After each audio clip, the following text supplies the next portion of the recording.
Hello guys, আরেকটা নতুন ভিডিওতে জানাচ্ছি সবাইকে শুভেচ্ছা ও স্বাগতম। আর আজকে যাচ্ছি হলো কুষ্টিয়ার দিকে যাওয়ার সময় দেখতে পেলাম হাতের বাম পাশে আমাদের রূপপুর পারমাণবিক বিদ্যুৎ কেন্দ্রটি, যা আমাদের পাবনার গর্ব। আর সেটাই দেখাতে আপনাদের ভিডিওতে আনা। তো ভিডিওতে দেখতেই পাচ্ছেন যে আমার হাতের বাম পাশে রূপপুর পারমাণবিক বিদ্যুৎ কেন্দ্র কিছুটা দেখা যাচ্ছে, সম্পূর্ণটা হয়তো দেখতে পাচ্ছেন না। আমি ভিতরে কোনো সময় যাই নাই, কিন্তু আশেপাশে দিয়ে ঘুরে দেখছিলাম। যাওয়ার সময় দেখতে পেলাম যে কাজ অনেকটা সম্পূর্ণ হয়ে গেছে। আশা করা যায় 2024 সালের মধ্যে কাজটা হয়ে যাবে। আমাদের পাবনার রূপপুর পারমাণবিক বিদ্যুৎ কেন্দ্র থেকে বিদ্যুৎ উৎপন্ন করতে পারবো। আর এটি হচ্ছে বাংলাদেশের একটি বৃহৎ বিদ্যুৎ প্রকল্প। আপনারা সবাই দোয়া করবেন যেন অতি শীঘ্রই কাজটা সম্পন্ন হয়ে যায়।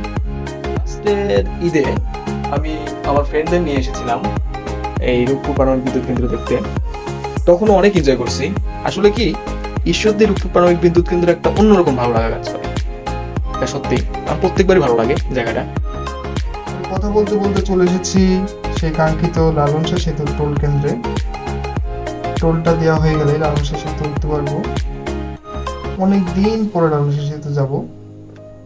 সেতুতে উঠে আবার কথা হচ্ছে।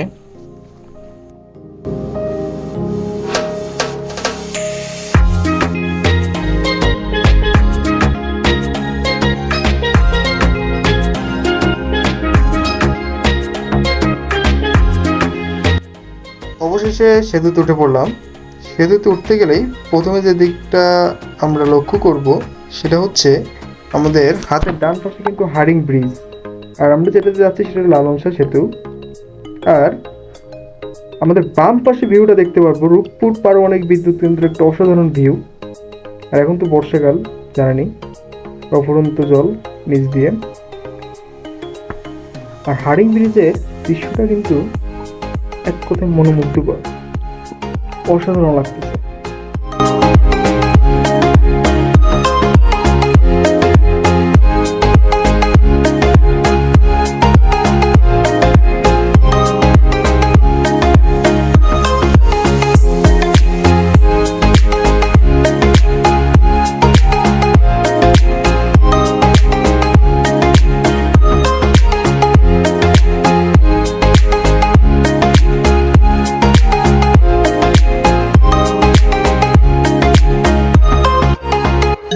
আবারও একটি ব্রিজ পেলাম, যেটা আগের মতনই জোড়া ব্রিজ। আগেরটা যেমন ডানে ব্রিজ ছিল, এইটার আবার দেখতে পেলাম বামে ব্রিজ, মানে দুইটাই জোড়া ব্রিজ দেখতে পেলাম।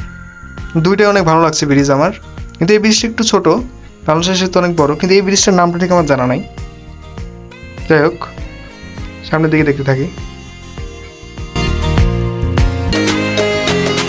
বাসে ফিরে আসার সময় আমরা ফেরিতে করেই পার হলাম। আর ফেরিতে করে পার হওয়ার একটা উদ্দেশ্য হলো নদীটাকে উপভোগ করা যায়, আর আপনাদের সাথে শেয়ার অবশ্যই করা যায়। যাই হোক, আজকে এ পর্যন্তই। আবারও দেখা হবে অন্য কোনো ভিডিওতে। এত সময় সবাই ভালোই থাকবেন।